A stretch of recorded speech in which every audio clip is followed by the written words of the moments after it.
ನಮಸ್ಕಾರ ರೀ. ನಾವು ಹುಬ್ಬಳ್ಳಿ ಶಿಮ್ಲಾ ನಗರ್ 34 ವಾರ್ಡ್ಲಿಂದ ಎಲ್ಲ ಮಂದಿ ಸಲ ನಾವು ಮಾತಾಡಾಕ್ತೀವಿ ರೀ. ಮೊದಲನೇ ಮಾತು ಕಾಲನಿ ಜನ ಇಲ್ಲಿ ಏನಾಗೈತ್ರಿ, 8 ವರ್ಷದಿಂದ ಕಾಣಕತ್ತಿದ್ರು ರೀ. ಇದು 15 ವರ್ಷ 20 ವರ್ಷ ಅದು ಬೇಡ, 8 ವರ್ಷದಿಂದ ಈ ಏರಿಯಾಗೆ ಕಾರ್ಪೊರೇಟರ್ ಬರೋದು ನಾಗರಾಜ್ ಗೌರಿ ಅವ್ರದ್ದು ಅವರ ಅವ್ರಿಗೆ ಹೋಗಿ ಕೇಳಿದ್ರು, ನಮ್ಮ ಏರಿಯಾನಾಗೆ ಲೈಟ್ ಇಲ್ಲ, ಆಮೇಲೆ ಚಂಬರ್ ರೋಡ್ ಮೇಲೆ ಭಾಳ ನೀರು ಹೊಂಟೈತಿ, ಆಮೇಲೆ ರೋಡ್ ಮೇಲೆ ಎಲ್ಲ ಗಿಡ ಹತ್ತೈತಿ, ಸತ್ತಿದ ಮೇಲೆ ಮಂದಿಗೆ ಕರ್ಕೊಂಡು ಹೋಗ್ಬೇಕಂದ್ರೆ ಹತ್ತಾಕತ್ತೀವಿ, ಸ್ವಲ್ಪ ಕ್ಲೀನ್ ಮಾಡಿರಿ ಅಂತ ಹೇಳಿದ್ರೆ ಈ ಏರಿಯಾ ನಮಗೆ ಬರಂಗಿ ಫಸ್ಟ್ ಮಾತಾಡ್ತಾರೆ. ಇಮ್ರಾನ್ ಯಲ್ಗಾರ್ ಅವ್ರಿಗೆ ಬರ್ತೀವಿ. ಇಮ್ರಾನ್ ಯಲ್ಗಾರ್ ಅವ್ರ ಕಡೆ ಹೋದ್ರೆ ಅದು ನಾಗರಾಜ್ ಗೌರಿ ಅವ್ರಿಗೆ ಬರ್ತೀವಿ. ಇವ್ರು 2 ಮಂದಿನಾಗೆ ನಾವು ಏನು ಮಾಡಿದ್ವಿ, ದೀಪಕ್ ಚಿಂಚೂರಿ ಸಾಹೇಬರಿಗೆ ಕರೆದಿವಿ 15 ದಿವಸ ಹಿಂದೆ.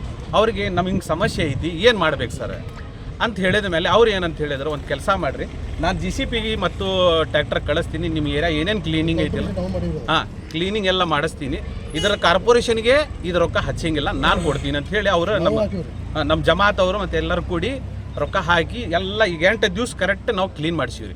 ಎಲ್ಲ ನಮ್ಮ ಕಡೆ ಫೋಟೋ ಐತಿ, ಎಲ್ಲ ಐತ್ರಿ.